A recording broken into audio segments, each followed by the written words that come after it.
പ്രധാനമന്ത്രി ആ വിമാനം ഉപേക്ഷിക്കുമോ?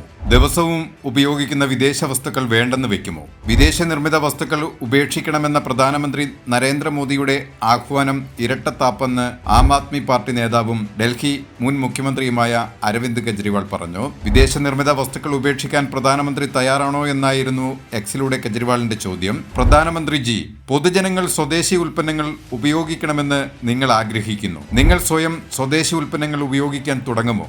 നിങ്ങൾ എല്ലാ ദിവസവും ചുറ്റിത്തിരിയുന്ന ആ വിദേശ വിമാനം ഉപേക്ഷിക്കുമോ? ദിവസം മുഴുവൻ നിങ്ങൾ ഉപയോഗിക്കുന്ന എല്ലാ വിദേശ വസ്തുക്കളും ഉപേക്ഷിക്കുമോ? അരവിന്ദ് കെജ്രിവാൾ എക്സിൽ കുറിച്ചു. ഇന്ത്യയിൽ പ്രവർത്തിക്കുന്ന ബഹുരാഷ്ട്ര കമ്പനികളോടുള്ള സർക്കാരിന്റെ നിലപാടിനെയും കെജ്രിവാൾ ചോദ്യം ചെയ്തു. ഇന്ത്യയിൽ പ്രവർത്തിക്കുന്ന 4 US കമ്പനികൾ നിങ്ങൾ അടച്ചുപൂട്ടുമോ? ട്രംപ് എല്ലാ ദിവസവും ഇന്ത്യയെയും ഇന്ത്യക്കാരെയും അപമാനിക്കുകയാണ്. നിങ്ങൾ എന്തെങ്കിലും ചെയ്യുമോ? പ്രസംഗങ്ങളല്ല, നടപടിയാണ് അവരുടെ പ്രധാനമന്ത്രിയിൽ നിന്നും ജനം പ്രതീക്ഷിക്കുന്നതെന്ന് അരവിന്ദ് കെജ്രിവാൾ പറഞ്ഞു.